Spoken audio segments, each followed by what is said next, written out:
A missed train at Grand Central strands Leah overnight, exhausted, broken-heeled, and unaware her seatmate is a jilted groom escaping a high society scandal.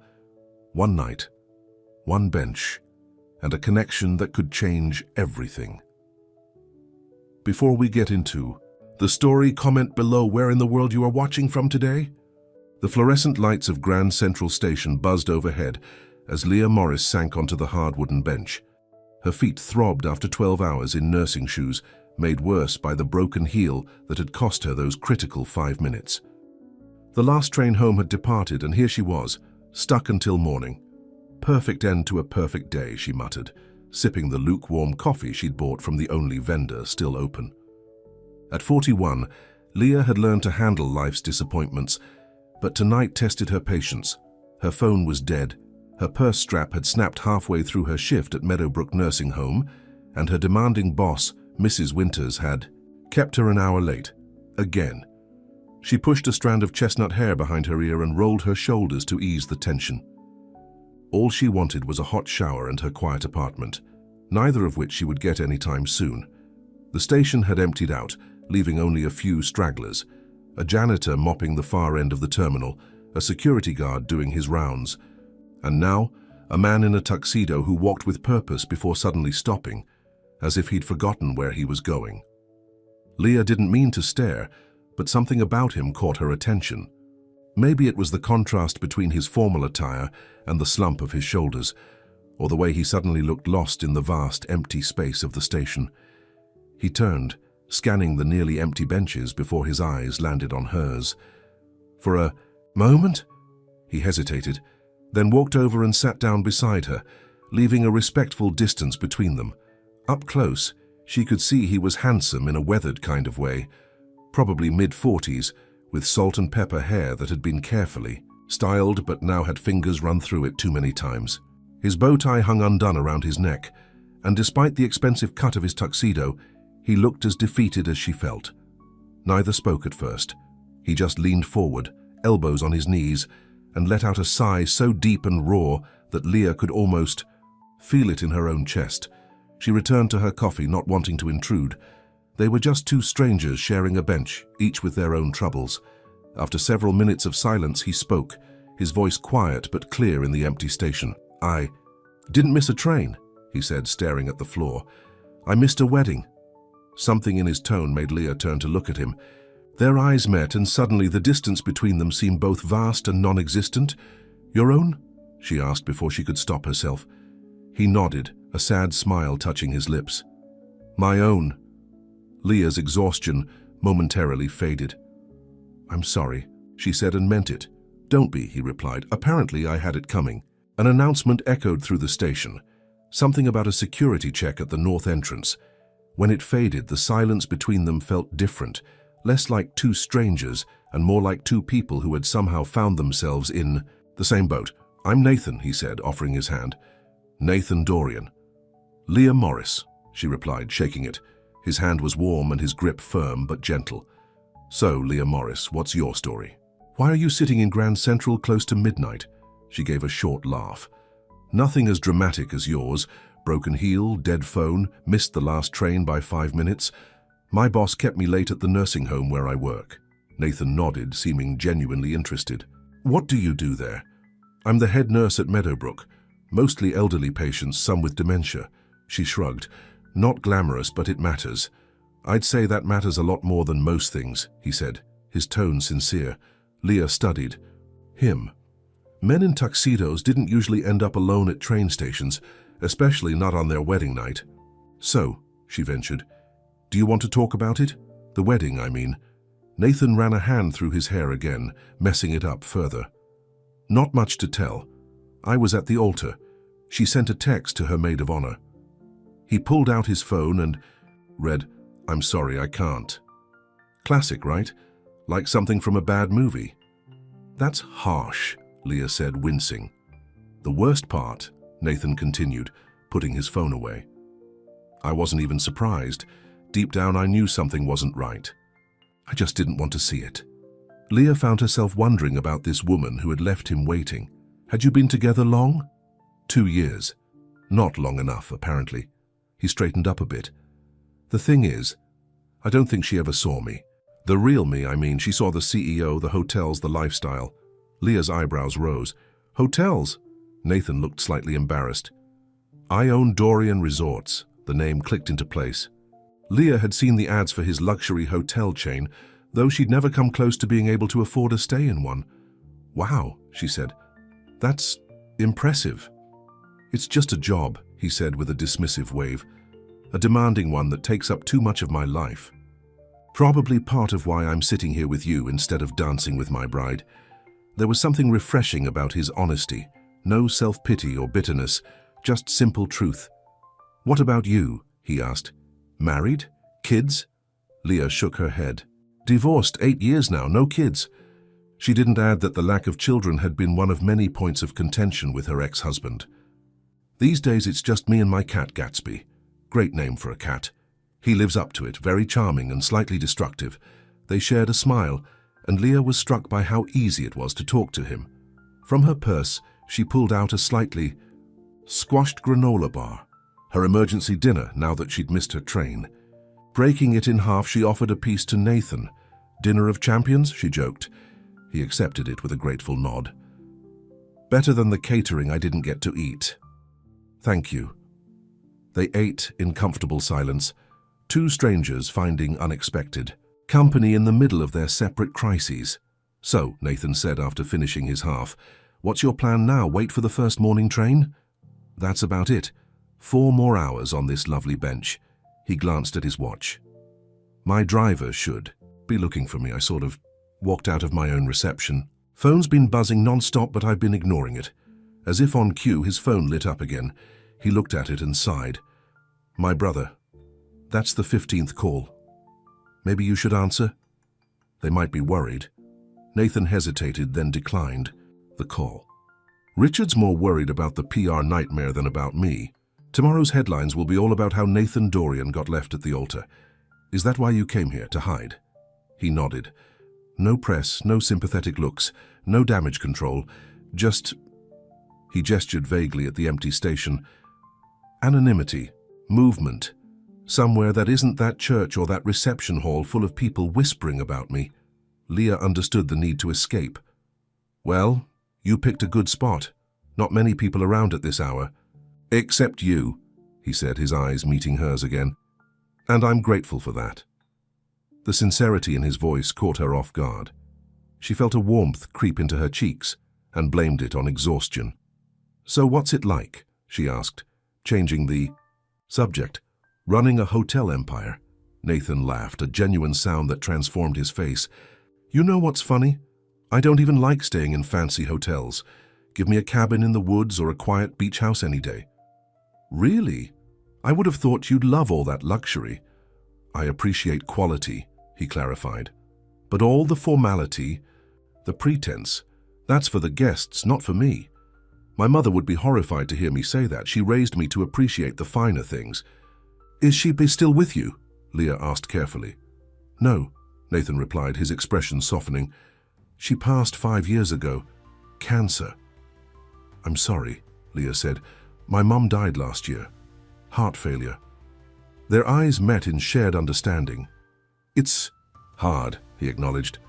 Mum was always my biggest supporter, but also my toughest critic. She came from nothing and married into money. Never let me forget how privileged I was. She sounds like she kept you grounded. She tried. Did you know she used to make me volunteer at soup kitchens during school breaks? Said I needed to see the world outside our bubble? Leah smiled. My mum was a teacher, single parent. We didn't have much, but she always found ways to help others. Made me care packages to take to my patients, even when she was sick herself. She raised a good daughter, Nathan said softly. Leah felt a lump in her throat. What about your father? Workaholic, Nathan replied.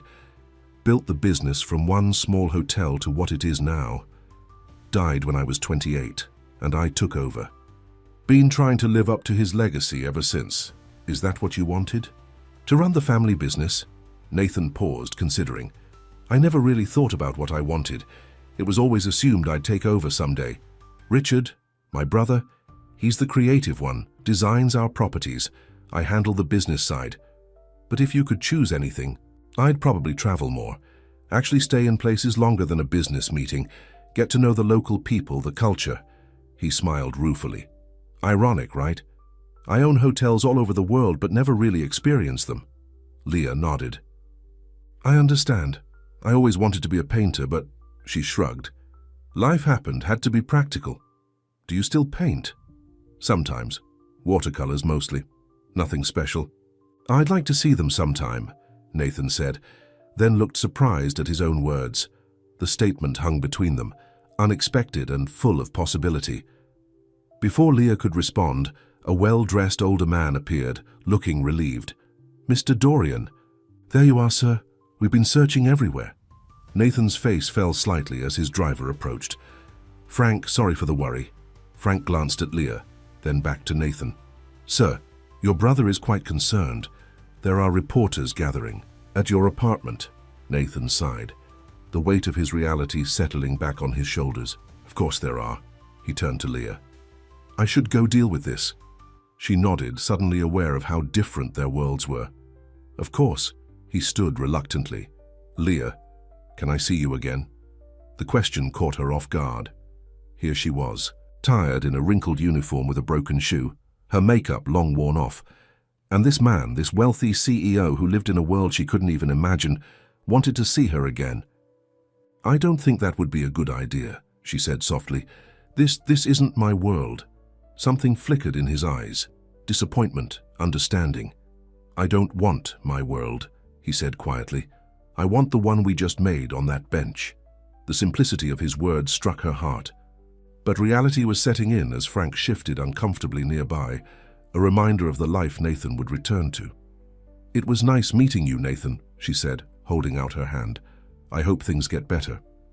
He took her hand, but didn't shake it. Just held it for a moment. "You too, Leah, thank you for seeing me, the real me."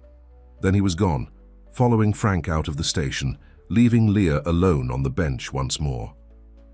She watched him disappear through the main exit, a strange emptiness filling her chest. She told herself it was for the best. Men like Nathan Dorian didn't belong in her simple life, and she certainly didn't belong in his spotlight world of wealth and scrutiny. Yet, as she settled back on the hard bench for the long wait until morning, she couldn't help wondering what it might have been like to say yes. Outside Grand Central, Nathan sat in the back of his car, staring at the illuminated building as Frank pulled away. He should have asked for her number, her address, something. But maybe she was right. Their worlds were too different. Still, he couldn't shake the feeling that in those brief hours on a bench in an empty train station, he'd found something genuine that had been missing from his life for a long time. As the car merged into the late-night traffic, Nathan made a mental note to send flowers to Meadowbrook Nursing Home tomorrow. Not to pursue, just to thank her for being there when he needed someone most. But deep down he knew that a simple thank you wouldn't be enough. For the first time in years, he'd met someone who saw past his name, his wealth, his position. Someone who had shared her granola bar and her time when he was at his lowest. And somehow he knew this wasn't the end of their story. 3 days had passed since that night at Grand Central Station. Leah had managed to push the encounter with Nathan to the back of her mind as she fell into her normal routine. Early mornings, long shifts at Meadowbrook, microwave dinners, and falling asleep while watching TV with Gatsby purring beside her.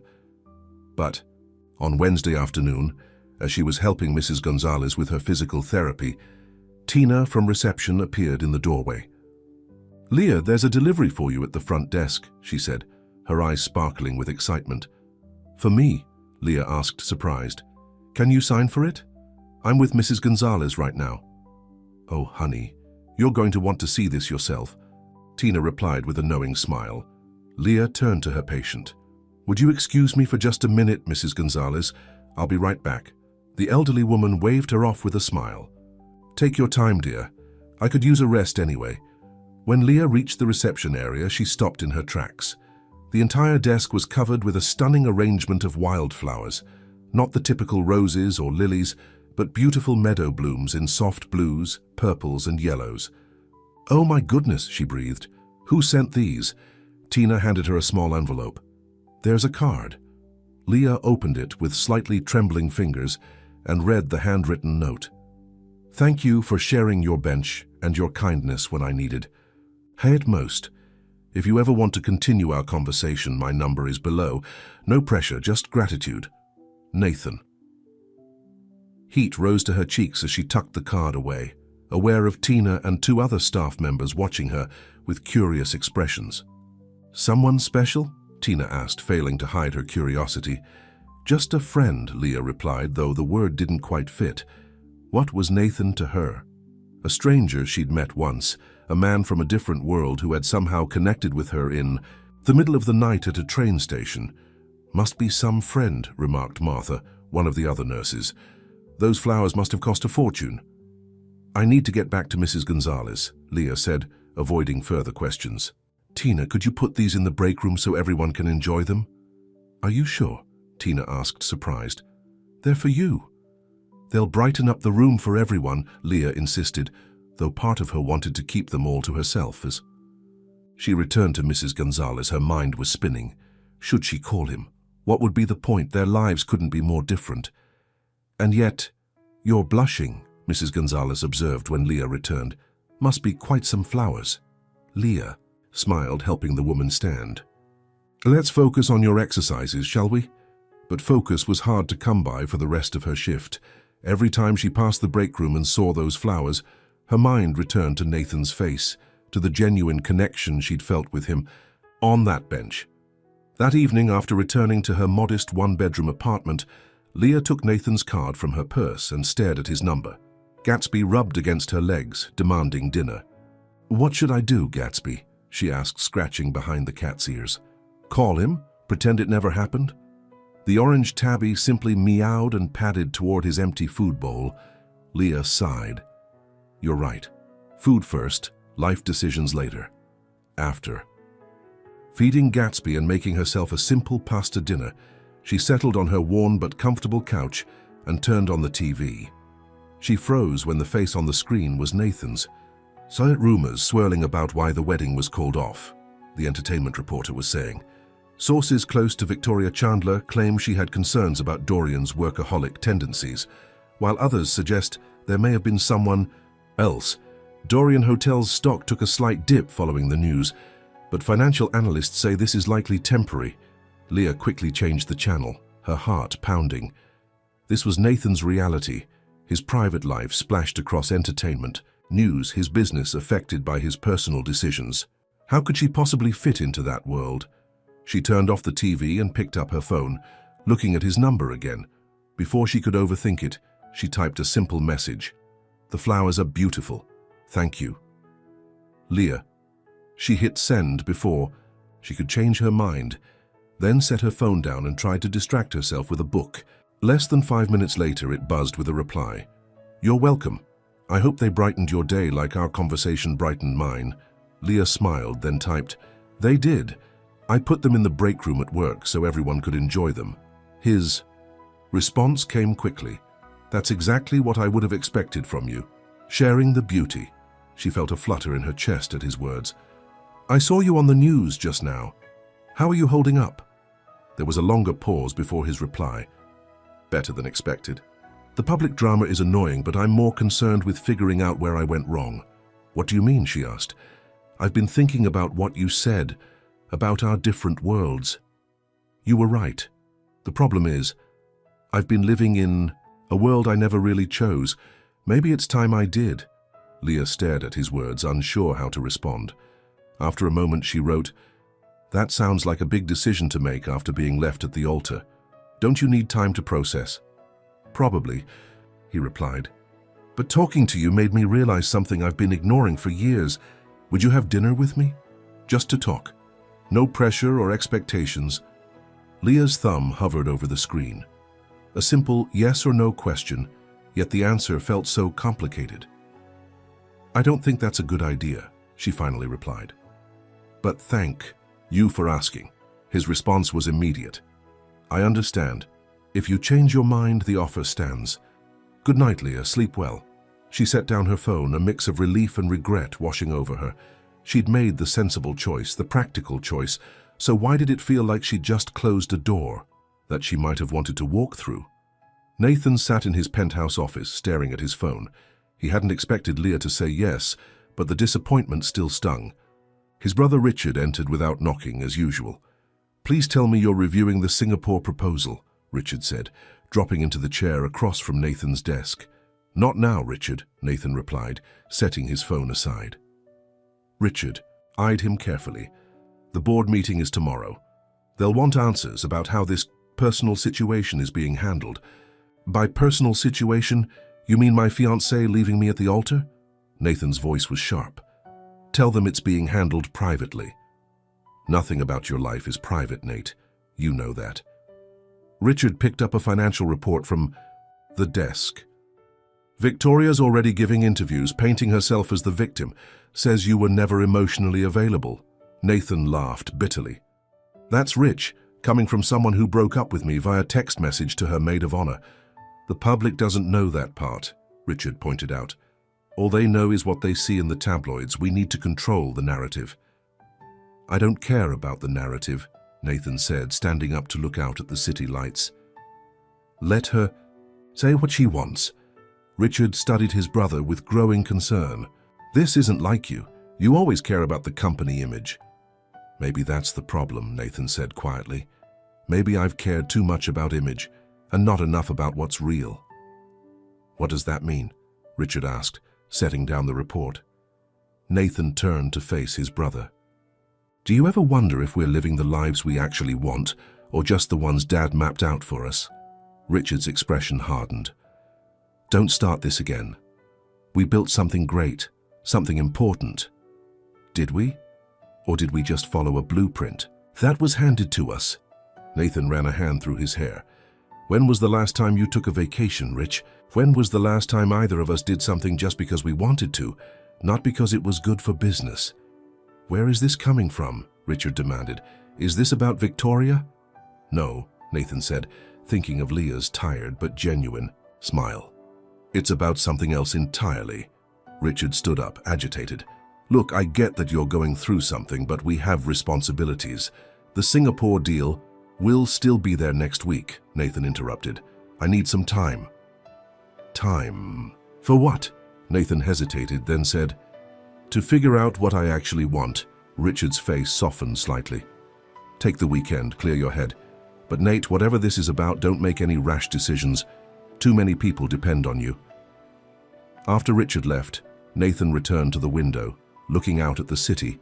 Below, somewhere out there, was a nurse named Leah, who had shown him more genuine kindness in 1 hour than he'd experienced in years in his privileged world. He picked up his phone again, scrolling to his assistant's number. "Carol, I need you to find out everything you can about Meadowbrook Nursing Home," he said when she answered. "Programs, funding, needs, everything." "Is this for the charitable foundation, sir?" Carol asked. "No," Nathan replied. "This is personal." The next day at Meadowbrook, Leah was helping Mr. Winters with his lunch when Mrs. Patel, the administrator, appeared at the door. "Leah, could I see you in my office when you're finished here?" she asked, her expression unreadable. "Of course," Leah replied, a knot forming in her stomach. Was she in trouble? Had something happened? She finished feeding Mr. Winters, then made her way to Mrs. Patel's office, mentally reviewing anything she might have done wrong. To her surprise, when she entered, Mrs. Patel was smiling. "Leah, please sit down," she said, gesturing to the chair across from her desk. "I've just had the most remarkable phone call." "Oh?" Leah said, still nervous. "Yes, from the Dorian Foundation." Mrs. Patel leaned forward.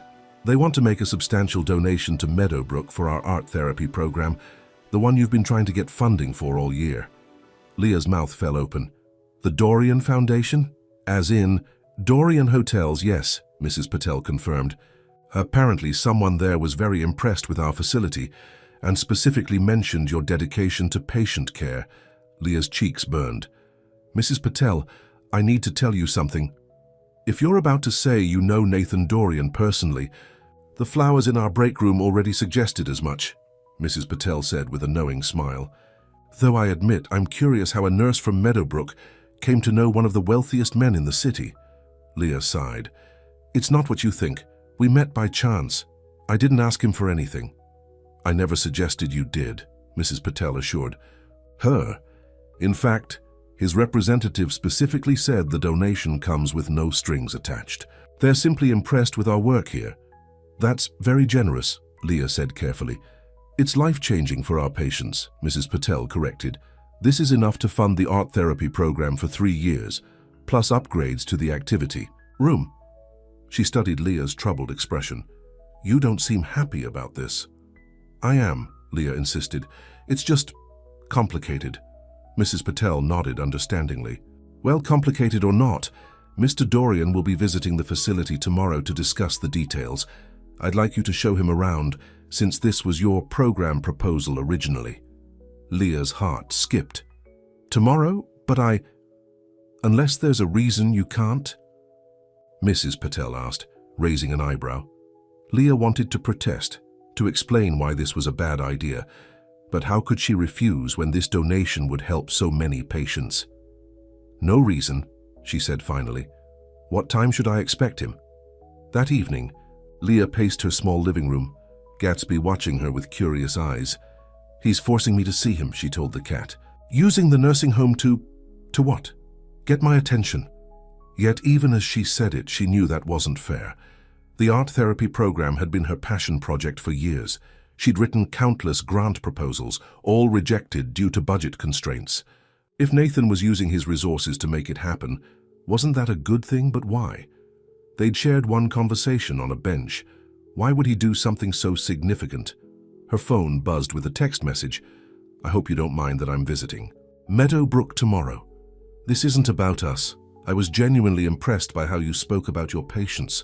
If you're uncomfortable, I can work with someone else. Leah bit her lip, then replied, It's fine, I'll give you the tour. Thank you for supporting the art program. It means a lot to our patients. I'm looking forward to seeing it, he responded. And to seeing you again. Leah didn't reply to that last part.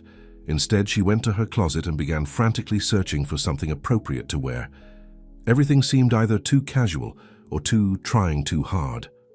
She settled on her best pair of black pants and a light blue blouse that her friend Melissa always said brought out her eyes. This is ridiculous, she told her reflection in the mirror. It's a professional meeting, not a date. But the butterflies in her stomach suggested it might be something in between. The next morning, Leah arrived at Meadowbrook an hour early, her hair carefully styled and her makeup subtle but present. She checked on each patient in her section, making sure everything was perfect before Nathan's arrival. Someone's nervous, teased Tina, when Leah rearranged the magazines in the waiting area for the 3rd time. I'm not nervous, Leah insisted.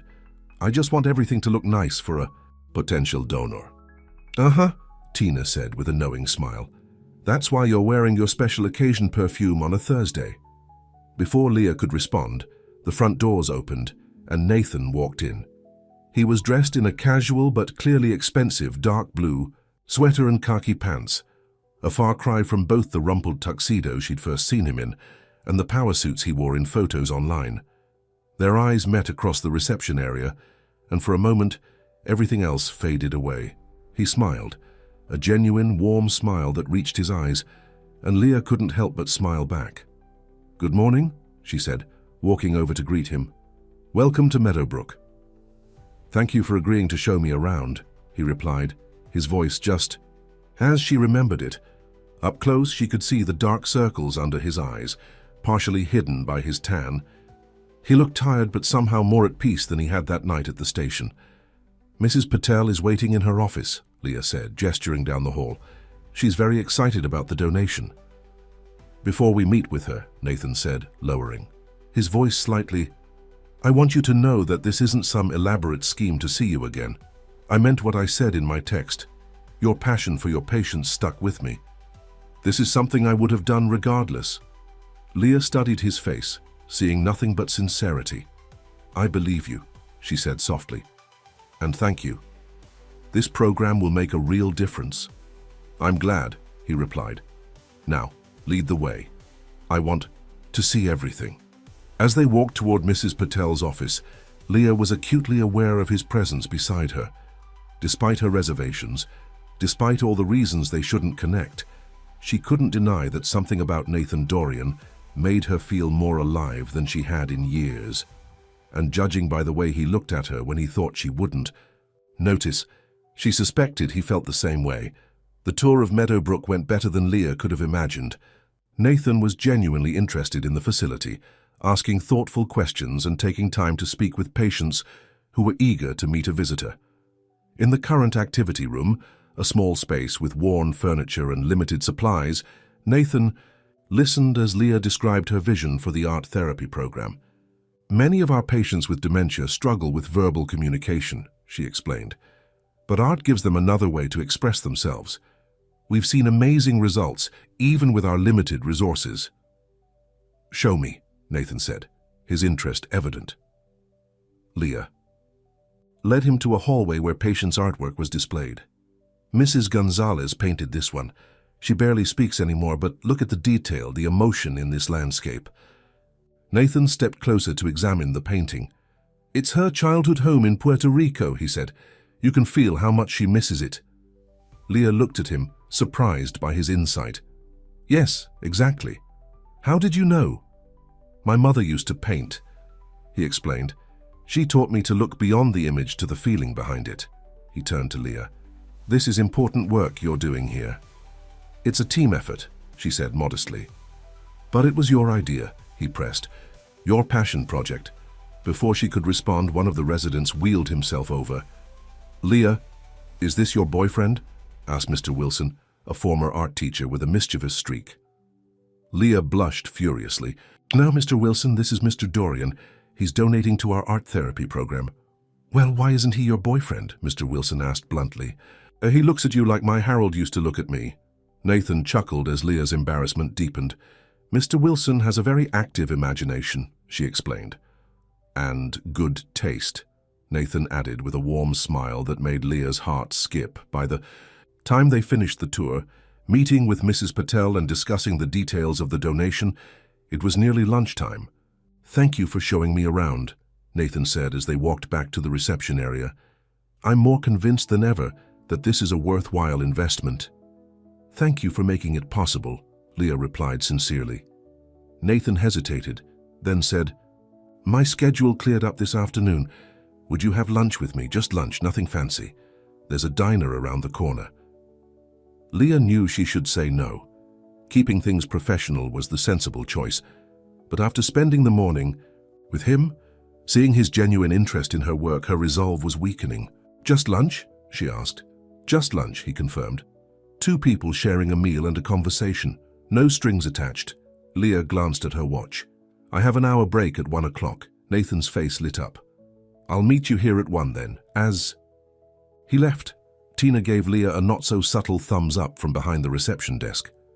Just lunch, Leah said firmly, though she wasn't sure if she was trying to convince Tina or herself. But as she returned to her duties, she couldn't help but feel that whatever was happening between her and Nathan Dorian was anything but simple. And despite her best efforts to remain detached, she was beginning to think that maybe, just maybe, their worlds weren't as different as she'd believed. At exactly 1 o'clock, Leah stepped out of Meadowbrook's front doors to find Nathan waiting for her. He'd changed his sweater for a simple button-down shirt, making her wonder if he'd gone home to freshen up or if he'd brought a change of clothes. Right on time, he said with a smile. Hungry. Starving, she admitted. I was too nervous about your visit to eat breakfast. As soon as the words left her mouth, she wished she could take them back. Admitting she'd been nervous revealed more than she'd intended.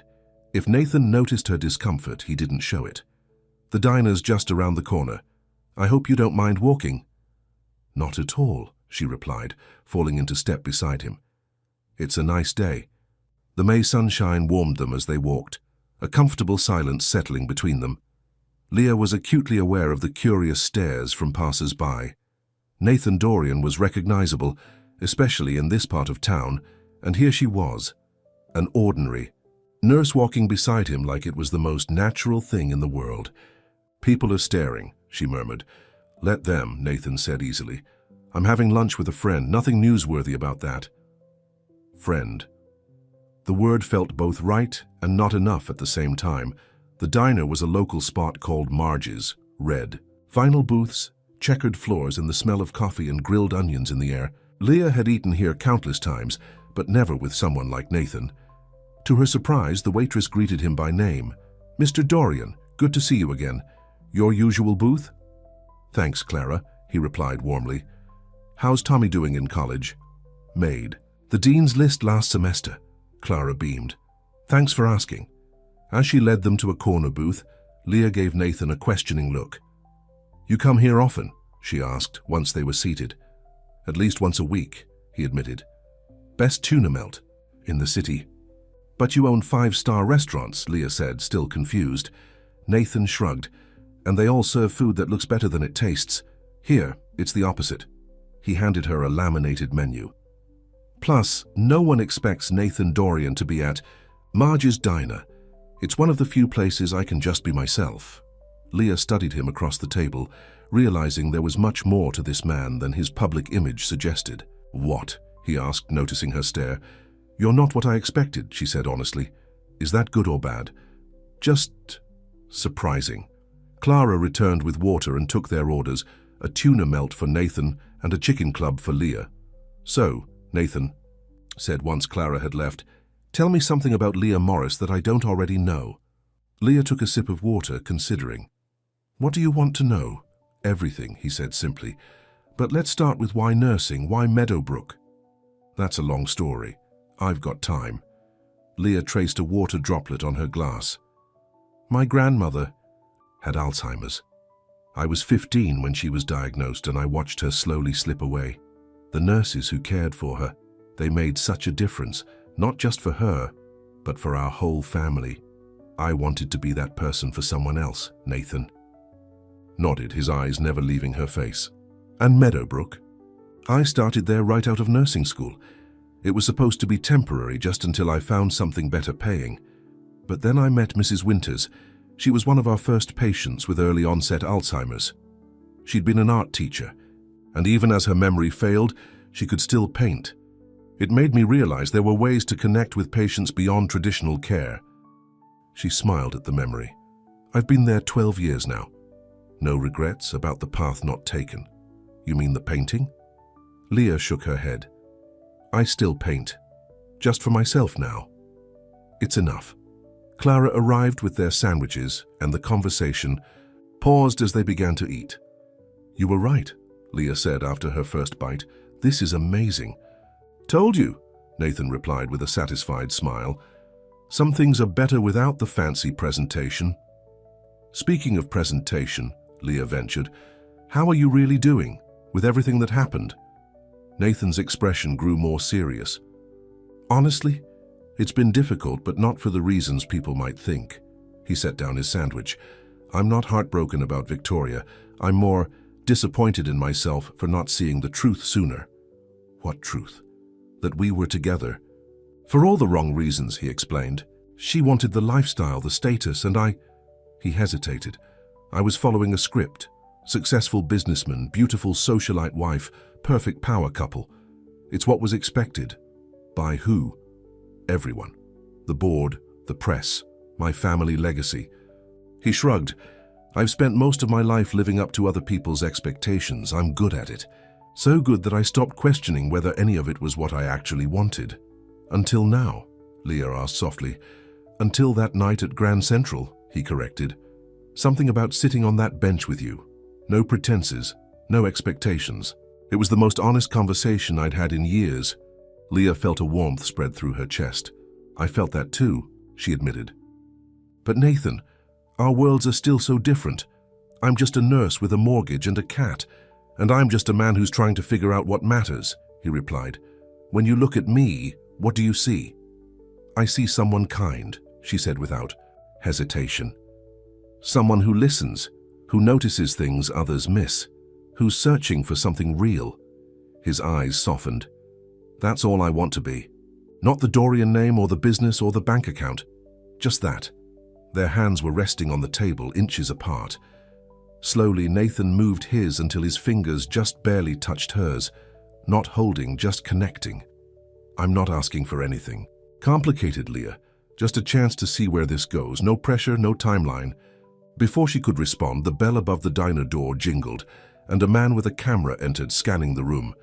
His eyes widened when he spotted Nathan. "Mr. Dorian," he called out, raising his camera. "Any comment on Victoria Chandler's interview? Is it true you're already seeing someone new?" Nathan's face hardened as he protectively moved to block Leah from the photographer's view. "No comment," he said firmly. "Please leave. This is a private lunch." But the photographer had already snapped several pictures. "Who's your friend, Mr. Dorian? The public wants to know." Clara appeared, hands on her hips. "Sir, we don't allow photography in here without permission. I'm going to have to ask you to leave." "Just one more shot," the man insisted, trying to haggle around Nathan to see Leah. "That's enough," Nathan said, standing up. He turned to Leah, his expression apologetic. "I'm sorry about this. We should go." Leah nodded, suddenly understanding the reality of Nathan's life in a way she hadn't before. This wasn't just about different worlds in theory. It was about paparazzi and public scrutiny and a complete lack of privacy. Nathan quickly paid their bill and led Leah out the back door of the diner, through the kitchen where the staff nodded to him familiarly. "Does this happen often?" Leah asked as they hurried down the alley behind the restaurant. "More since the wedding, that wasn't," Nathan admitted, guiding her toward a black car waiting at the end of the alley. "I'm so sorry, Leah. This isn't what I wanted for our lunch." "It's okay," she assured him, though her heart was pounding. "It's just surprising." Frank was waiting with the car and opened the door for them. "Where to, Mr. Dorian?" "Back to Meadowbrook, please, Frank," Nathan said, helping Leah into the car. As they pulled away, Leah caught a glimpse of the photographer running down the alley, still trying to get a shot of them. "I should have been more careful," Nathan said once they were safely inside the car. "I thought Marge's would be safe. They've always respected my privacy there." "It's not your fault," Leah said. "But this is what I meant about our different worlds. Your life is public property, mine isn't." "And you want to keep it that way," Nathan said, understanding in his voice. "Wouldn't anyone?" she asked. I like my simple life, Nathan. I like my privacy. I like being able to go to a diner without ending up in the tabloids." Frank kept his eyes on the road, clearly trying to give them as much privacy as the car allowed. "I understand," Nathan said quietly. "And I'd never ask you to give that up." He ran a hand through his hair. "Maybe this was a mistake. I didn't think through what it might mean for you." The defeat in his voice tugged at Leah's heart. "It wasn't a mistake," she said, surprising herself with her certainty. "I just need to think about what this means, where it could possibly go." Nathan nodded, and they rode the rest of the way to Meadowbrook in silence. When they arrived, he walked her to the entrance. "I meant what I said, Leah. I'm not asking for anything you're not ready to give. Take all the time you need to think. I'll respect whatever decision you make." "Thank you," she said, genuinely touched by his understanding. "For everything. The donation, lunch, just all of it." He smiled, though it didn't quite reach his eyes. "I'll be in touch about the program. Details." As he turned to leave, Leah impulsively reached for his hand. "Nathan." He looked back, hope flickering across his face.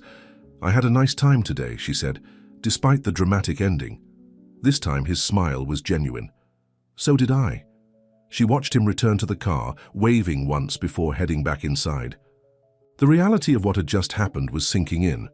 She'd gone to lunch with Nathan Dorian, been photographed with him, possibly just created a story for the tabloids. Yet somehow the panic she expected to feel was tempered by something else. Something that felt suspiciously like happiness. The next morning, Leah was awakened by her phone buzzing repeatedly. Bleary-eyed, she picked it up to find a stream of text messages from Melissa, her best friend. "Call me immediately. Leah Morris. Are you dating a billionaire? Why am I finding this out from TMZ and not you?" Beneath the messages was a link. With a growing sense of dread, Leah clicked on it and found herself staring at a grainy photo of her and Nathan at Marge's diner, his hand nearly touching hers on the table. The headline read, "Dorian rebounds, billionaire's mystery woman revealed." She groaned, burying her face in her pillow. Gatsby meowed indignantly at being disturbed. "This is a disaster," she told the cat, who blinked at her indifferently. Her phone rang. Melissa calling. She considered ignoring it, but knew that would only postpone the inevitable. Taking a deep breath, she answered, Before you say anything, Leah began, it was just lunch. Just lunch? Melissa exclaimed. With Nathan Dorian, the man whose wedding. Disaster has been all over the news. Leah, there are photographers outside my apartment building asking if I know you. What is going on? It's a long story, Leah sighed. And I have to get ready for work. Can we talk later? Oh no, you're not getting off that easy. I'm coming over tonight with wine, and you're telling me everything. And I mean everything. After promising to provide all the details that evening, Leah hung up and cautiously went to her window. Sure enough, there was a van parked across the street, with a man holding a camera. Her phone buzzed again, a text from Nathan. I just saw the article. Leah, I'm so sorry. I've already spoken to my lawyer about getting it taken down, but I'm afraid the damage is done. Are you okay? She typed back. There's a photographer outside my apartment. His response was immediate. Tell me your address, I'll send security. Leah hesitated. Having security outside her modest apartment building seemed even more attention-grabbing than a lone photographer. No need for that. I just need to get to work without being followed. Let me help, please. She bit her lip, then typed her address. 20 minutes later, as she was getting dressed, her phone buzzed again. Black car outside your building in 5 minutes. It's Frank. He'll get you to work safely. Leah looked out her window and saw the photographer was still there, now joined by a second one. Making a quick decision, she grabbed her purse and headed downstairs. Frank was waiting exactly where Nathan had said he would be. He opened the door for her, shielding her from the photographers who immediately started snapping pictures and calling out questions. Ms. Morris, Frank said politely once they were in the car. Mr. Dorian asked me to apologize again for the intrusion and to assure you that he's doing everything possible to minimize the media attention. Thank you, Frank, she replied, feeling strangely like she'd stepped into someone else's life. This is all very new to me. If I may, Frank said, glancing at her in the rearview mirror. The attention usually dies down quickly if there's nothing to feed it. A few days of no comment and they move on to the next story. I hope you're right, Leah said, watching the familiar streets of her neighborhood pass by. Everything looked the same, yet somehow different, as if overnight her world had shifted on its axis. When they arrived at Meadowbrook, Leah was relieved to see no photographers waiting. Frank escorted her to the door. I'll return at the end of your shift, he said. Mr. Dorian thought it best if I drive you home as well. That's very kind, but please, Ms. Morris, Frank said gently, it would ease Mr. Dorian's mind. He's quite distressed about the situation. Leah nodded, touched by Nathan's concern. Thank you, Frank. I appreciate it. Inside Meadowbrook, Leah wasn't surprised to find that news had already spread. Tina waved a tabloid newspaper as soon as she spotted her. You have some explaining to do, she said, her eyes sparkling with excitement. Billionaire Dorian and our very own Leah Morris. The whole staff is buzzing. It was just lunch, Leah insisted, feeling like a broken record. Nothing more. That's not what these pictures suggest, Tina teased, showing her the paper. Leah took it and looked at the photo spread. There was the shot from the diner, plus images of them leaving Meadowbrook together, and even one of Nathan helping her into his car. Out of context, they did indeed look like a couple. This is ridiculous, Leah muttered, handing back the paper. We barely know each other. Sure, honey, Tina said, clearly not convinced. That's why he donated a small fortune to our art program and why you're suddenly arriving in his private car. That's not... Leah began, then stopped. How could she explain something she barely understood herself? Mrs. Patel saved her from further questioning by appearing in the reception area, her expression serious. Leah, a word please. In the privacy of her office, Mrs. Patel got straight to the point. I'm assuming you've seen the tabloids. Leah nodded, bracing herself for a reprimand. Normally, I wouldn't involve myself in an employee's personal life, Mrs. Patel continued. But when it affects Meadowbrook, I have concerns.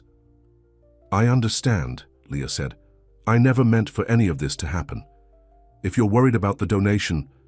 Actually, Mrs. Patel interrupted. Mr. Dorian called this morning. He wanted to assure me that the donation is unconditional and that the foundation has already transferred the funds. He also apologized for any disruption this attention might cause. "Oh," Leah said, surprised. "Well, that's good." "Yes, it is," Mrs. Patel agreed. "However, I'm more concerned about you, Leah. You've been a valued member of our team for 12 years. I'd hate to see you distracted or stressed by this situation." "I can handle it," Leah assured her, more confidently than she felt. "My patients will always come first." Mrs. Patel nodded. "I know they will. Just be careful, Leah. Men like Nathan Dorian live in a different world. A world with different rules and expectations." "I'm well aware of that," Leah said quietly. "Good." Mrs. Patel handed her a stack of files. "Mr. Wilson has been asking for you all morning. Something about wedding plans." Despite everything, Leah laughed. "He's incorrigible. Indeed, and he's not the only one excited by the news. Several patients have already asked if they can meet your boyfriend next time he visits." Leah groaned. "He's not my boyfriend." "Perhaps not," Mrs. Patel said with a small smile. "But he looks at you like he wishes he were." Throughout her shift, Leah tried to focus on her patients, but her mind kept returning to Nathan. She checked her phone during Q breaks, finding several more messages from him. "How are you holding up? Is there anything else I can do?" "I've spoken to my PR team. They're releasing a statement saying we're just friends." She appreciated his concern, but each message reminded her of how complicated things had become. By the time her shift ended, she was emotionally exhausted. True to his word, Frank was waiting outside. As he drove her home, Leah noticed he took a circuitous route, presumably to lose any following photographers. "Frank," she said hesitantly, "how long have you worked for Nathan?" "Almost 15 years, Ms. Morris. You must know him well." Frank's eyes met hers briefly in the mirror. "Better than most, I'd say." "What's he like?" "Really like, I mean, when no one's watching." Frank considered his answer carefully. "Mr. Dorian is a private person, despite his public persona, generous to a fault. Loyal, works too hard and relaxes too little." He paused. "If I may be so bold, Ms. Morris, in all the years I've known him, I've never seen him as genuine as he was with you yesterday." Leah absorbed this, unsure how to respond. The press, the lifestyle, none of that is what matters to him. Frank continued. "He cares about making a difference, about the people behind the projects, like your nursing home program. That's the real Nathan Dorian." "Thank you, Frank," Leah said softly. "That helps." When they arrived at her apartment, Leah was relieved to see no photographers waiting. Frank insisted on walking her to the door. "Mr. Dorian asked me to give you this," he said, handing her an envelope. "Good evening, Ms. Morris." Inside her apartment, Leah opened the envelope to find a handwritten note. "Leah, I've been thinking about our conversation at lunch, before the interruption. You asked where this could possibly go. I don't have a perfect answer, but I know I want to find out. I understand if the media attention has made you reconsider. My life comes with complications I never wanted or asked for, but please know that I meant every word I said. I'm not looking for anything except a chance to know you better. If you're willing, I'd like to show you my world, not the public version, but the private one, the real one. I have a small cabin upstate. No press, no interruptions, just peace and quiet. We could go for a day or just a few hours. Your choice, your terms. No pressure, just an invitation, Nathan P.S. If you'd prefer we remain just friends, I'll understand and respect your decision completely." Leah read the note twice, then set it aside as Melissa knocked on her door. Wine, bottle in hand as promised. "All right," her friend said, sweeping in and heading straight for the glasses. "Start from the beginning and don't leave anything out."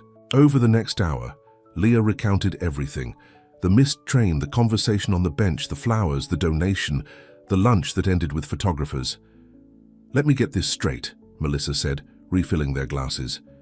"You met a gorgeous, kind billionaire who was left at the altar. He sent you flowers donated to your passion project, and now he wants to take you to his private cabin." She shook her head in disbelief. "Leah, this is literally the plot of every romance novel ever written." "That's exactly why it's so unbelievable," Leah argued. "Things like this don't happen in real life, at least not to people like me." "Why not?" Melissa challenged. "Because you're not some 20-something model?" Because you work for a living? Leah, you're smart, caring, beautiful. Why wouldn't he be interested in you? Even if he is, Leah said, look at what happened today. Photographers, tabloids, that's his normal. It could never be mine. So what? You're going to walk away from a connection like this because it's complicated? Leah stared at her wine. I don't know what I'm going to do. Yes, you do, Melissa said softly. I can see it in your face. You like him, really like him. It doesn't matter what I feel, Leah insisted. Being practical matters, being realistic matters. Since when did you become so afraid of taking chances? Melissa asked. The Leah I know painted in the middle of thunderstorms because she loved the energy.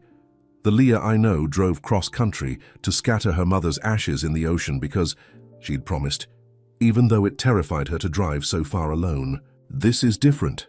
Yes, it's different because for once the risk might actually bring you happiness instead of just fulfillment. Melissa leaned forward, taking Leah's hands. You spend your life taking care of others. Maybe it's time to let someone take care of you for a change. After Melissa left, Leah sat alone in her living room, the note from Nathan on the coffee table before her. Gatsby jumped onto her lap, purring loudly. What do you think, Gatsby? She asked, scratching behind his ears. Am I being practical or just plain scared? The cat bumped his head against her chin as if encouraging her. Taking a deep breath, she picked up her phone and typed a message to Nathan. I'd like to see your cabin, but just for the day. And you have to promise me one thing. His response came almost immediately. Anything. No more surprises. From now on, complete honesty about what I'm getting myself into. You have my word, he replied. And Leah, thank you for giving this a chance. As she set her phone down, Leah felt a mixture of excitement and trepidation. She was stepping into unknown territory, risking her heart and her privacy for a connection that defied all logic. Yet somehow, despite all the reasons to walk away, the thought of seeing Nathan again filled her with a warmth that no amount of practical thinking could diminish. Whatever happened next, she was beginning to believe that maybe, just maybe, missing that last train home had been the best thing that ever happened to her.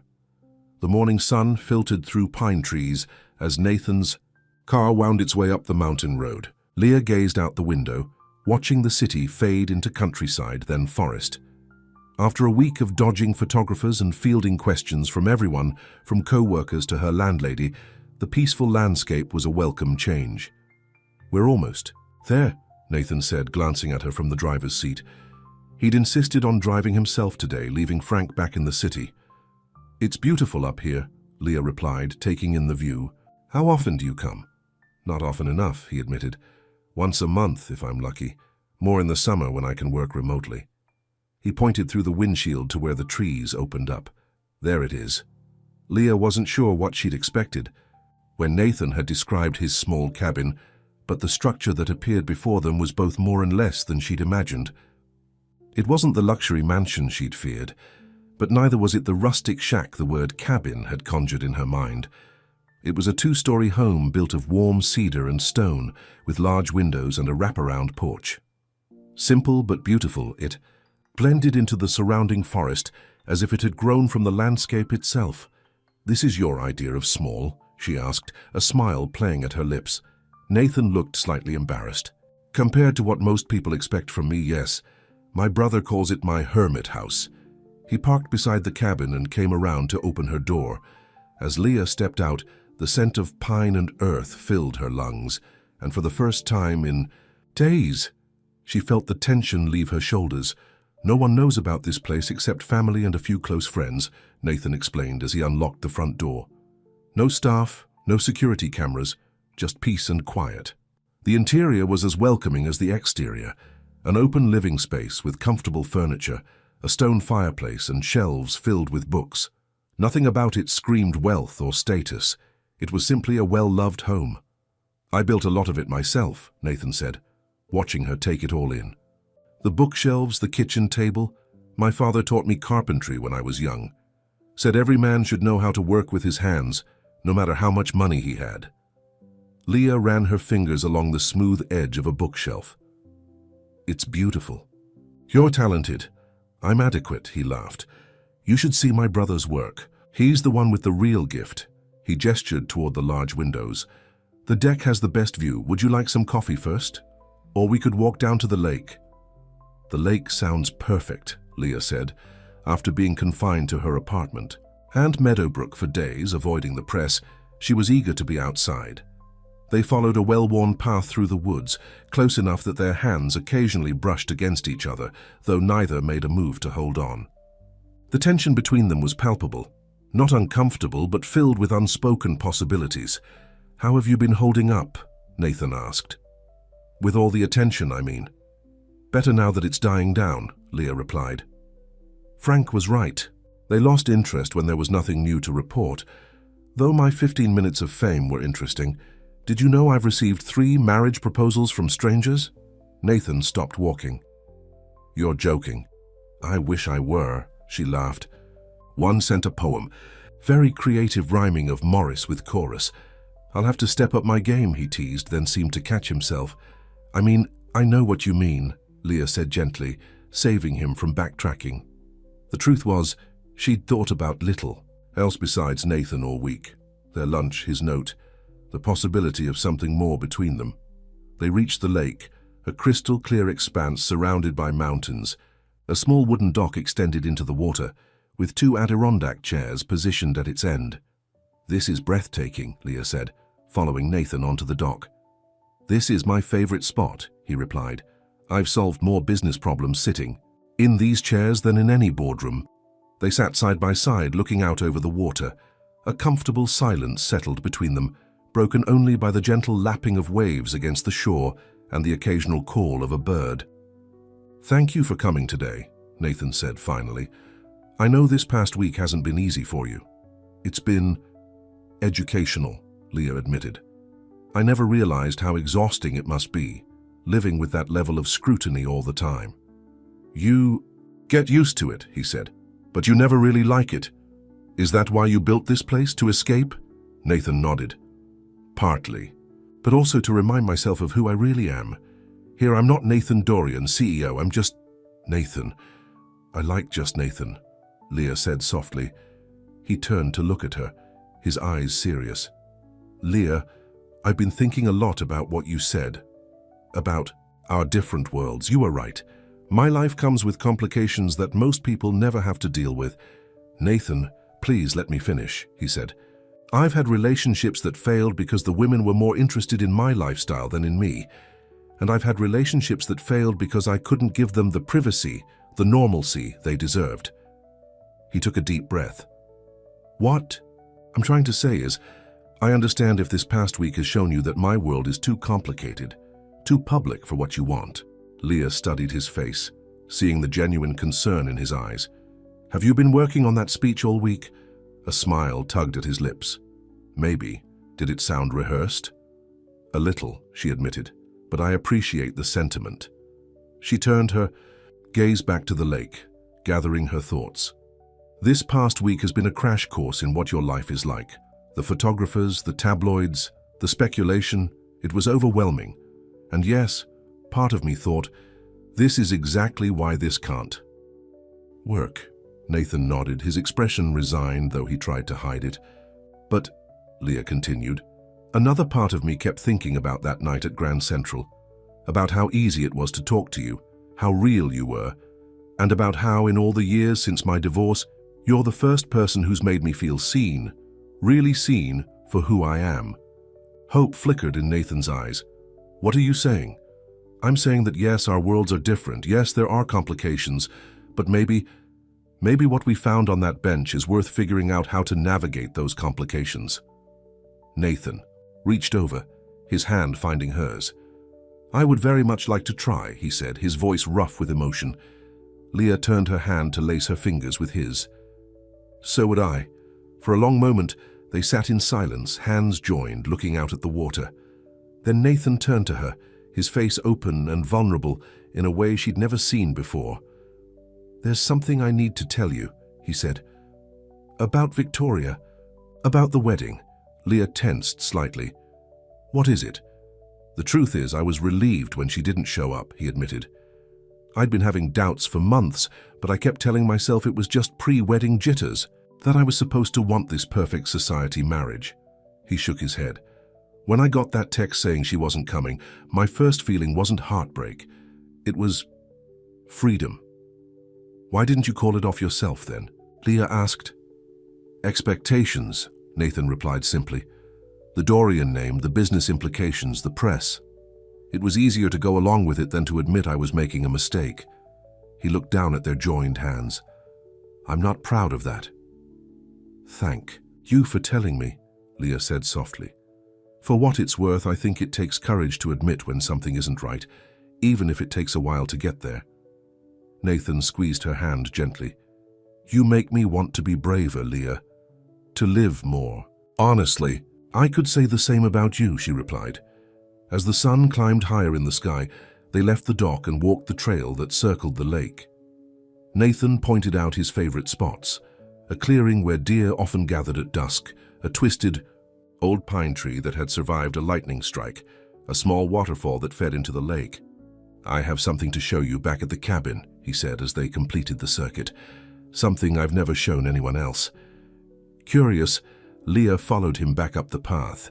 Inside the cabin, Nathan led her to a closed door off the main living day. Area, my studio, he explained, opening it. Leah gasped as she stepped inside. The room was filled with light from windows on 3 walls, illuminating dozens of paintings arranged on easels and hanging on the walls. Landscapes mostly, rendered in bold strokes and vibrant colors. The lake at different times of day, the mountains in various seasons, sunsets that seemed to burn right off the canvas. Nathan, these are... She struggled to find the right word. Extraordinary. He looked embarrassed but pleased. They're just a hobby I started after my mother died. She always loved landscapes. Leah moved from painting to painting, taking in the raw emotion captured in each one. These aren't just anything. You have real talent. Coming from a real artist, that means a lot, he said. I'm hardly a real artist, she protested. I haven't painted seriously in years. Which is a shame, Nathan replied. I'd love to see your work sometime. Leah turned to look at him, suddenly seeing him in a new light. This successful businessman who secretly painted with such passion, who built furniture with his hands, who valued this simple cabin more than his luxury penthouse, he was nothing like what the world saw when they looked at Nathan Dorian. You're full of surprises, she said softly. Good ones, I hope. Definitely good ones. They prepared lunch together in the cabin's kitchen, a simple meal of pasta and salad, working side by side as if they'd done it 100 times before. The ease between them was striking, conversation flowing naturally from art to books to childhood memories. My turn to share something I've never told anyone, Leah said, as they sat at the hand-built table to eat. After my divorce, I applied to art school. Got accepted too. Nathan looked surprised. Why didn't you go? My mother got sick, she explained. I needed to be there for her, needed the steady income from nursing to help with her care. She twirled pasta on her fork. After she passed, it just seemed too late to start over. It's never too late, Nathan said. Not for something you love. Maybe, she conceded. But I found other ways to use that creative energy. The art therapy program at Meadowbrook, for instance. Speaking of which, Nathan said, Mrs. Patel sent me the preliminary outlines for the program expansion. It looks incredible, Leah. You've put so much thought into it. It's been my dream for years, she admitted. I can't thank you enough for making it possible. You don't need to thank me, he insisted. It was the right thing to do. Those patients deserve beauty in their lives. As the afternoon wore on, they moved to the deck, watching the sun begin its descent toward the mountains. A light breeze rustled the trees, and somewhere in the distance, a loon called across the water. I wish we could stay here, Leah said, voicing the thought before she could reconsider. We could, Nathan replied simply. She laughed. Some of us have to work tomorrow. Call in sick, he suggested with a mischievous smile. Say you've come down with a case of cabin fever. Terrible joke, she groaned, but she was smiling too. Seriously though, Nathan said, his tone growing more earnest. I meant what I said about taking time to figure this out. There's no rush. Leah nodded, grateful for his understanding. I think I just need to get used to the idea that there might be an us to figure out. It still feels surreal. For me too, he admitted, but in the best possible way. As evening approached, the reality of having to return to the city loomed over them. Leah found herself reluctant to leave this peaceful sanctuary to go back to the complications waiting for them in the real world. We should probably head back soon, Nathan said, clearly sharing her reluctance. The drive takes about 2 hours. I know, she sighed. Back to reality. Nathan took her hand. This is reality too, Leah. What we've shared today, this is as real as it gets for me. The sincerity in his voice moved her deeply. Without overthinking it, she leaned forward and kissed him softly on the lips. Their first kiss, sweet and brief, but filled with promise. When she pulled back, Nathan was looking at her with such tenderness that it almost took her breath away. I've been wanting to do that since Grand Central, he confessed. Me too, she admitted, but I was afraid. And now? Still a little afraid, she said honestly. But some things are worth being brave for. The drive back to the city was quieter than the journey up, but it was a comfortable silence filled with shared glances and occasional touches of their hands. As the lights of New York came into view, Leah felt a pang of regret at leaving their mountain sanctuary behind. What happens now? She asked as they approached her apartment building. When we go back to our separate worlds, Nathan took her, hand across the console. We create a new world, one that has room for both of us on our own terms. Is that even possible? I don't know, he said honestly, but I want to try. He parked in front of her building and walked her to the door. To Leah's relief, there were no photographers in sight. Thank you for today, she said, suddenly shy, for sharing your special place with me. Thank you for giving us a chance, he replied. Can I see you again soon? I'd like that, she said, meaning it. Despite all the complications, despite the differences in their lives, the connection between them felt too precious to walk away from. Nathan leaned down and kissed her again, lingering a little longer this time. Good night, Leah. Good night, Nathan. Inside her apartment, Gatsby greeted her with his usual demanding meow. As she bent to pet him, Leah realized she was smiling, had been smiling, in fact, most of the day. I might be in trouble here, Gatsby, she told the cat as she sank onto her couch. The kind of trouble that changes everything. The orange tabby jumped into her lap and settled in, purring loudly as if in approval. Over the next few weeks, Leah and Nathan carved out a relationship that existed somewhere between their two different worlds. Quiet dinners at out-of-the-way restaurants, walks in lesser-known parks, weekends at the cabin when their schedules allowed. There were complications, of course. The press eventually caught wind of their continuing relationship, but with Nathan's PR team running interference and their own determination to keep things private, the intrusion was manageable. Meadowbrook's art therapy program launched to resounding success. Seeing her patients respond to the creative outlet brought Leah a joy that rivaled her growing feelings for Nathan. And watching her in her element, passionate and dedicated, only deepened Nathan's admiration for her. One evening, as they sat in her small apartment sharing takeout and watching an old movie, Nathan broached a subject they'd been dancing around. I have to go to Singapore next month, he said. The resort project there needs my attention. How long will you be gone? Leah asked, trying to hide her disappointment. At least 2 weeks, he replied, maybe longer. She nodded, understanding this was part of his reality. I'll miss you. Come with me, he said suddenly. Leah looked at him in surprise. To Singapore? Nathan, I can't just leave my job for 2 weeks. I know it's asking a lot, he acknowledged. But you have vacation time saved up, don't you? And I thought it might be a chance to show you that we can make this work, even with the demands of my career. It was tempting, more than tempting. 2 weeks in Singapore with Nathan, seeing a part of the world she'd never expected to visit.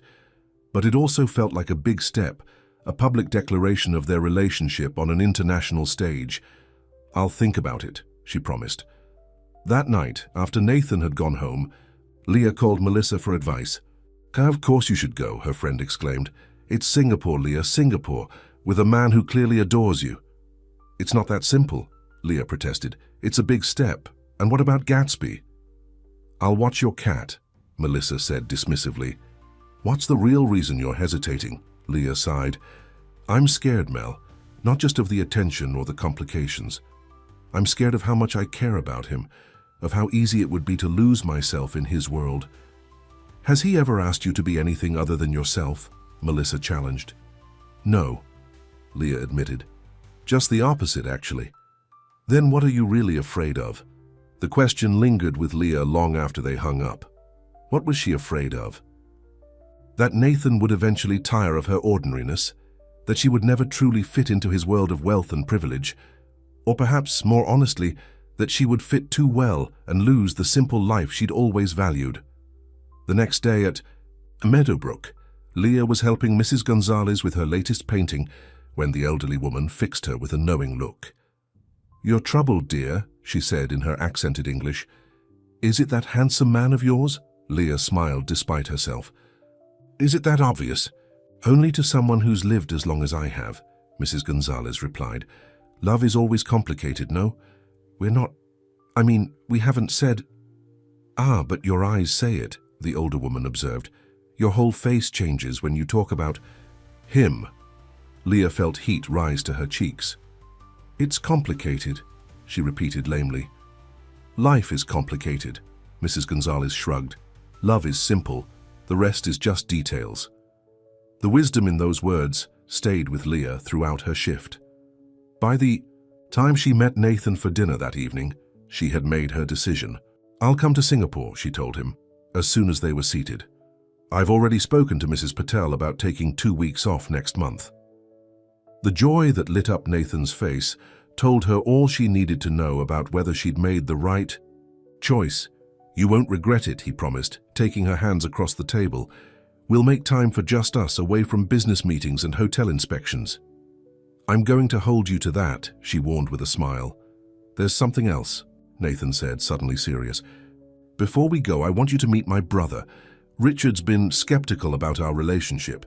He thinks it's too soon after Victoria. Leah felt a flutter of anxiety. Does his opinion matter to you? Yes and no, Nathan replied honestly. I value his perspective, but ultimately this is my life. Our life, he amended. Still, he's my only family. I'd like you two to at least meet. Then I'd like to meet him too, Leah said, though the prospect was intimidating. The dinner with Richard was scheduled for the following week at Nathan's penthouse. As Leah dressed for the occasion, she tried to quell the nerves that had been building all day. It's just dinner, she told her reflection. With the brother of the man you're falling in love with, no pressure. The realization that she was indeed falling in love with Nathan, perhaps had already fallen, hit her with surprising force.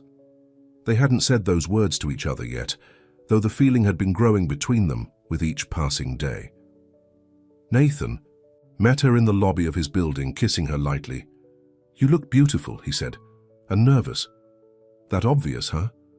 Only to someone who's paying attention, he replied with a smile. Don't worry about Richard. His bark is worse than his bite. Upstairs, Richard was already waiting in Nathan's elegantly appointed living room, drink in hand. He was shorter than Nathan, but had the same strong features, though his expression was more guarded. Richard, this is Leah, Nathan said, his hand resting supportively on the small of her back. Leah, my brother Richard. It's nice to finally meet you, Leah said, extending her hand. Nathan speaks very highly of you. Richard shook her hand, his grip firm, but not unfriendly. Likewise, though my brother has developed a frustrating habit of keeping the important details to himself lately. Nathan shot him a warning look. Let's have a pleasant evening, shall we? Dinner was tense at first, with Richard asking pointed questions about Leah's background, her career, her relationship with Nathan. But as the meal progressed, his demeanor gradually softened, especially when the conversation turned to the art therapy program at Meadowbrook. Nathan mentioned you're an artist yourself, Richard said, as they moved back to the living room for coffee? Hardly, Leah demurred. Just a hobby. She's being modest, Nathan interjected. She's incredibly talented. Richard's expression turned thoughtful. You know, we're redesigning the interiors for the Singapore property. The lobby needs artwork. something unique with a personal touch. Would you be interested in submitting some pieces for consideration? Leah looked at him in surprise. Are you serious? Richard doesn't make offers he doesn't mean, Nathan said, equally surprised by his brother's suggestion. I am serious, Richard confirmed. From what Nathan's told me about your work with the patients, you have a gift for bringing out emotion through art. That's exactly what we're looking for. Dad, I don't know what to say, Leah stammered. Say you'll think about it, Richard suggested. No pressure, no favoritism. Your work would be judged on its merits like any other submission. Then yes, I'll definitely think about it, Leah replied, touched by the unexpected gesture. Later, as Nathan walked her to the car that would take her home, he couldn't contain his amazement. I've never seen Richard warm up to anyone that quickly, he said. He must really like you. I liked him too, Leah admitted. He clearly cares about you. He's overprotective, Nathan said. Has been since we were kids, but his approval means a lot. And if he hadn't approved? Leah asked, curious. Nathan kissed her softly. I'd still be right here walking you to this car, counting the hours until I see you again. The weeks leading up to their Singapore trip passed in a blur of preparations. Leah spent evenings at her easel, working on potential submissions for the hotel lobby, while Nathan finalized details for the resort opening. The night before their departure, Nathan surprised her by taking her to Grand Central Station after hours. The normally bustling terminal was eerily quiet, with only a few cleaning staff moving about. What are we doing here? Leah asked, confused. Nathan led her to a specific wooden bench, the same one where they'd first met that fateful night. 5 months ago, I sat on this bench at the lowest point in my life, he said, taking her hands in his. I'd just been left at the altar.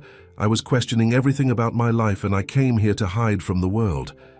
Leah squeezed his hands, remembering that night vividly. And then you sat down beside me, he continued, his voice thick with emotion. Tired, honest kind. You shared your granola bar and your time, and somehow in the middle of one of the worst nights of my life, I found something I wasn't even looking for. Nathan, Leah whispered, feeling tears prick at her eyes. I know it's only been 5 months, he said. I know we still have a lot to figure out, but I also know, with absolute certainty, that missing that wedding was the best thing that ever happened to me, because it led me here, to you. He reached into his pocket and pulled out a small velvet box. Leah's breath caught as he opened it, to reveal not an engagement ring, but a delicate silver pendant in the shape of a bench. This isn't a proposal, he assured her, seeing her expression. It's a promise, a reminder of where we started and how far we've come. He lifted the necklace. Will you wear it? Yes, she said without hesitation, turning so he could fasten it around her neck. The pendant rested just over her heart, cool against her skin. When she turned back to face him, the words she'd been feeling for weeks finally found their voice. I love you, Nathan. His eyes softened and he cupped her face gently in his hands. I love you too, Leah, more than I ever thought possible. Their kiss echoed in the vast empty space of Grand Central, sealing a promise that had begun on that very bench months before. 1 year later, Leah stood in the magnificent lobby of the Dorian Singapore, watching as the final touches were placed on the installation of her artwork. 5 large canvases depicting scenes from New York parks throughout the seasons: Central Park in spring, Bryant Park in summer, Grand Central in autumn, and Prospect Park in winter. The 5th and central piece showed a simple wooden bench against a backdrop of city lights, with 2 silhouetted figures sitting close together. They're perfect, Nathan said, coming to stand beside her. The centerpiece of the entire hotel. I still can't believe this is happening, Leah said, leaning into him as his arm slipped around her waist. The past year had brought changes neither of them could have imagined that night at the train station. Leah had reduced her hours at Meadowbrook to part-time, allowing her to pursue her art more seriously while still overseeing the thriving therapy program. Nathan had restructured his role at Dorian Hotels, delegating more to his capable executive team so he could spend less time traveling and more time on what mattered, including his relationship with Leah.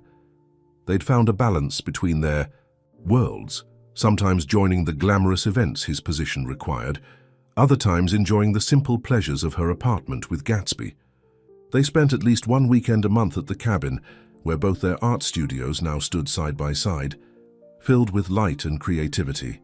The press had eventually lost interest in their relationship, moving on to fresher scandals, though occasionally a photographer still caught them at a restaurant or gallery opening. Leah had learned to navigate that aspect of Nathan's life with growing confidence. "Ready for the grand opening tomorrow?" Nathan asked, his thumb tracing circles on her waist. "As ready as I'll ever be," she replied, "though I'm still not sure about making a speech." "You'll be amazing," he assured her, "just like you are at everything else." As they turned to leave the lobby, Richard approached, clipboard in hand. "Everything looks perfect, you two.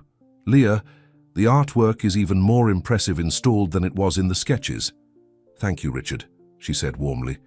Their relationship had grown increasingly friendly over the past year, bonding over their shared love of art and, of course, Nathan.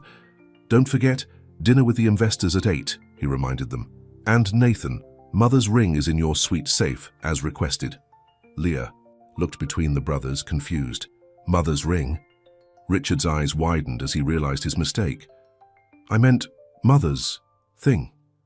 Art thing. From the collection."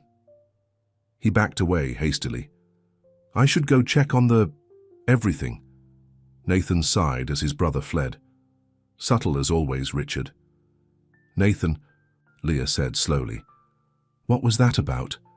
He took her hands, looking slightly chagrined but mostly amused. "That was about my brother ruining a surprise I've been planning for 3 months." Leah's heart began to race.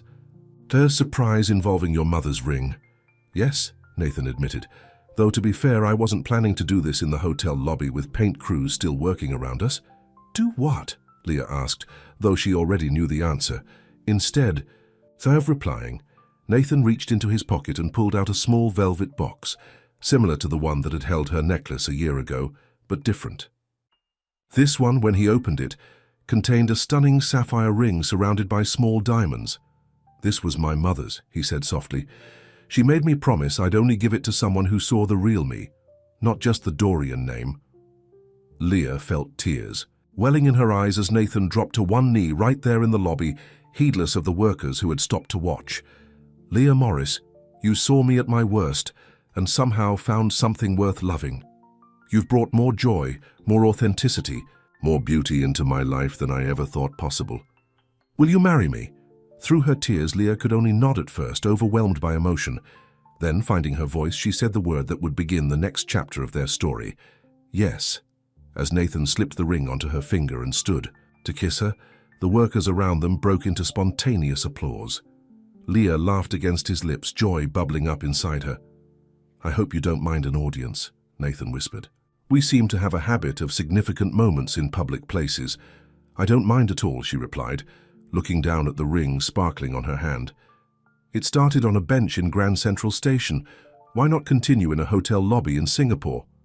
Later that evening, as they stood on the balcony of their suite overlooking the Singapore skyline, Leah rested her head on Nathan's shoulder, feeling a contentment she'd never known before. "You know what I keep thinking about?" she asked. "What's that?" "That last train I missed," she said with a smile. "If my heel hadn't broken, if my phone hadn't died, if Mrs. Winters hadn't kept me late that night, if Victoria had shown up at the church," Nathan added. "We might never have met," Leah finished. "Our whole lives might have been different." Nathan turned to face her, taking her hands in his, one now adorned with his mother's ring. "I don't believe that," he said seriously. "I think we would have found each other somehow. Some things are just meant to be." "When did you become such a romantic?" she teased. "When I fell in love with you," he replied simply. As the city lights twinkled below them, Leah thought about all the twists and turns that had brought them to this moment.